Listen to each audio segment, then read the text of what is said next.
Hey guys, how's it going? Allie Marie here. Today I want to chat with you a bit about the COVID-19 vaccine. Not so much to change your mind about it, but more so to maybe offer a couple pieces of what I've gathered along the way to have a more productive and fulfilling conversation about it as a Catholic. This weekend, we're going to hear Christ question his apostles. They're walking to Capernaum, and the apostles are arguing along the road. And Jesus turns around eventually and says, "What are you guys arguing about?" And they said they were arguing about who was the greatest. And how true is this for right now, for people who are arguing about the vaccine, whether or not you should get it, whether or not it should be mandated, whether or not this or that? People who are arguing about it are trying to be the one with the greatest information, with the best, most accurate information. Both people on both sides of that aisle are trying to promote and facilitate what they believe is going to contribute to the common good the best, in the most effective way. Go and get vaccinated and you will help save lives. Don't get vaccinated and you aren't injecting yourself with a foreign material, you're saving yourself, and we will all be okay anyway. But either way, both sides, when they're looking at the opposite side, the vaccinated are saying to the unvaccinated, you need to get vaccinated or you're doomed to death. And the side that's unvaccinated to the vaccinated says, hey, you got vaccinated, you're doomed to death. Which is, we're all doomed to death. That's just how it is on this world due to the fall. And Christ, thankfully, has redeemed that for us. And so when we're dialoguing about this vaccine, though, we have to do some deference. We have to defer to experts. We have to defer to the magisterium. We have to defer to outside of ourselves. Because if I were to sit here and argue with you instead of have a conversation about how we can be charitable, if I were to sit here and argue with you, I would be claiming that I had the answer. I had the greatest good. Prior to recording this video, I was like, well, what would Jesus do? Would Jesus get the vaccine or would he not? I don't know what he would do. I'm not him, right? I don't have his experiences. I'm not nearly as knowledgeable or in tune with the Holy Spirit as he was, please. And so what would he do? And all that I could think is he would share his experience and he would share why he did it. He wouldn't sit here and make an argument against it, right? He healed on the Sabbath. And when the Pharisees approached him and said, you're breaking the law, he didn't say, oh, well, you should be healing on the Sabbath too. He simply stated that he himself was doing God's work. So when we start thinking about the vaccine, when we start considering should I or shouldn't I, are we going to, aren't we? And there is a lot that plays into it, but what it comes down to is both sides want the common good. Both sides want this pandemic to end. Both sides want us all to be healthy and to live and thrive and be successful and feel fulfilled and loved. And that is what everybody on both sides of the aisle are longing for everybody else on the other sides of the aisle. We want to be able to move forward with a new normal. Our society as a whole right now has an obscene obsession with avoiding suffering. This is a constant conversation I have because just like with the last conversations about essential oils we had last week, we're trying to avoid suffering. My knee hurts, I'm gonna rub something on it. Instead of saying my knee hurts, I'm going to offer it up for the person who had to have his leg amputated overseas because he was in war or because he didn't have access to antibiotics and has something severe going on. And we're able to take our suffering, join it to the cross, and offer it for something larger than ourselves. So we can do this in our emotional suffering as well when we encounter people who want to tell us that we're making the wrong decision, that we're damned to hell because we've received a vaccine, or, shame on you. I hope that you don't influence anyone else to make the same decision as you. All of these different pieces, we're arguing about who is the greatest. And what does Christ ultimately say here? He says, he brings a child and he says, be as this child. And that is how I will welcome you. My daughter, Evelyn, my 2.5-year-old, she was eating a watermelon the other day and it had a lot of seeds in it. And I said, don't swallow a seed because a watermelon's gonna grow in your belly. And she looked at me, she said, oh, right? She didn't argue back with me and say, Mom, you're crazy. That's not going to happen. She wasn't defiant. She didn't put her foot down. She simply believed me. Maybe that's a bad example because it was a little white lie that probably wasn't that important. I don't know. Are watermelon seeds digestible? I don't know. That's what my mom always told me, just like don't swallow gum. But we are to be as a child. We are to receive that and submit to an authority greater than ourselves. We are to look to the magisterium, who's not telling us to not swallow watermelon seeds because it's gonna grow a watermelon in our belly. They're telling us the common good right now is that we need as few people to get sick as possible. So it is morally permissible for you to receive this vaccine.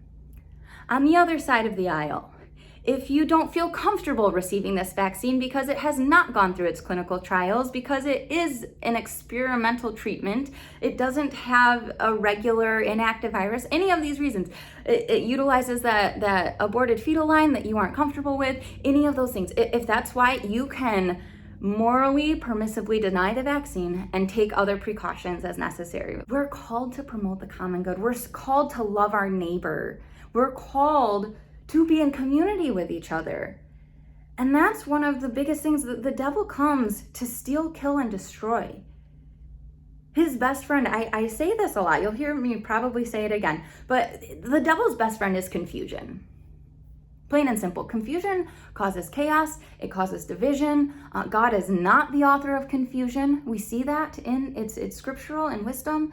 And so we have the devil who is attempting to divide us. And that's what he's done here. We have people on both sides of the aisle who are promoting the common good, who are trying to do their best. We are all trying to do the best that we can. And we have the devil coming in and whispering those things in our ear of, you're not making the right decision. You're promoting the wrong thing. And the way that I've come to handle that, the way that I've come to dialogue with people about that is I defer to the magisterium. And I say, oh, you got the vaccine? Good for you. Like, I pray that you don't have any ill effects. I pray that it helps keep you from getting really sick. And I hope that it helps prevent you spreading it to too many people. If you haven't gotten the vaccine, I have the same prayer. I hope that you don't experience any ill effects. I pray that you do not get gravely sick, and I pray that you don't spread it to a bunch of people. This is what is going to produce a unified outcome. That's what's going to produce a conversation that doesn't have to be biting off each other's head. Now, granted, there are some that feel very, very strongly. Your passions are driving you. You are convicted in full that nobody should get the vaccine or that everybody should get the vaccine, and the Lord can use your talents. I'm going to be honest, as somebody that is in the social media world, we do need voices that are loud on both sides. This is very true. It's such a tricky topic, right? And that's why it's really about one conversation at a time. For me, it's not so much I'm gonna put a big old video out there and have people receive it. Mine is those individual conversations in my inbox or the individual conversations in the comments.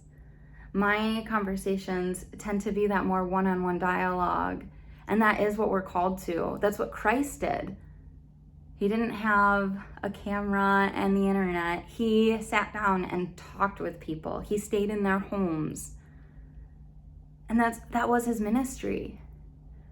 And so today my prayer for this community, for this parish, for all of us as parishioners, my prayer is that we would be able to speak with love, that we would be able to be charitable to one another, that we would be able to meet each other where we are. Some people have lost very close family members, which causes that drive for the vaccine to be even stronger.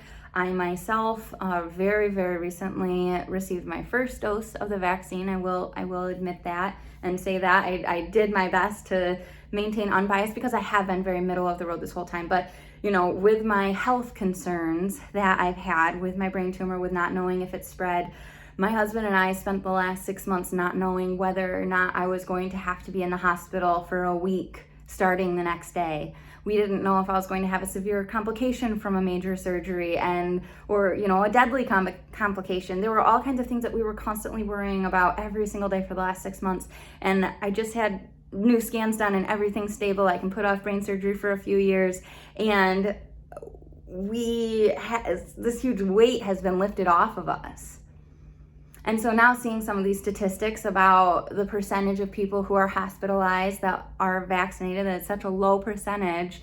The one that I saw, I think, was like 99.2% of people who are vaccinated are not hospitalized. After reading that, that was the nail in the coffin or whatever for me, where it said, you know what, I'm gonna go get vaccinated because, and just put my life in God's hands and say, God, I'm doing the best that I can. I am making a decision based off of what the magisterium is telling me I can or cannot do. And I am also, trying to protect my family, trying to protect myself, trying to not leave my children parentless. There are all these pieces that went into my decision. And I think on a very superficial level, if we just see somebody is vaccinated or not, we don't really always understand the full implications of that or why they might have made that decision. And that's why when I think about, would Christ have gotten vaccinated or not, I don't know. Who knows, right? Other than he would have shared his own experience and he would have shared why he did it. And I'm sure that on both sides of the aisle, people could say staunchly that Jesus would have gotten vaccinated because, he would have wanted to protect people. And Jesus would not have gotten vaccinated because, of the stem line that was utilized. And, I'm just over here like, well, he probably just didn't want to die from anything other than being crucified, since that's what his life calling was. So what would have prevented that most? I don't know. Do you?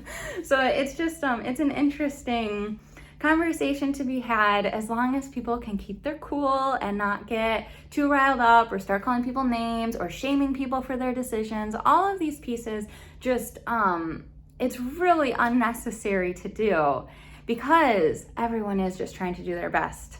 Everyone is just trying to promote the common good. So whether you're vaccinated or not, I just pray that God grants you good health, that he protects you from harm and evil, that he allows you to grow in your community and ultimately have these charitable conversations with people, so that if there is a hard and fast line that you see with this vaccine, that they're able to understand your perspective instead of getting defensive against it. That you would be able to present it as a child might. As my daughter Evelyn might have looked at me and said, does a watermelon really grow there?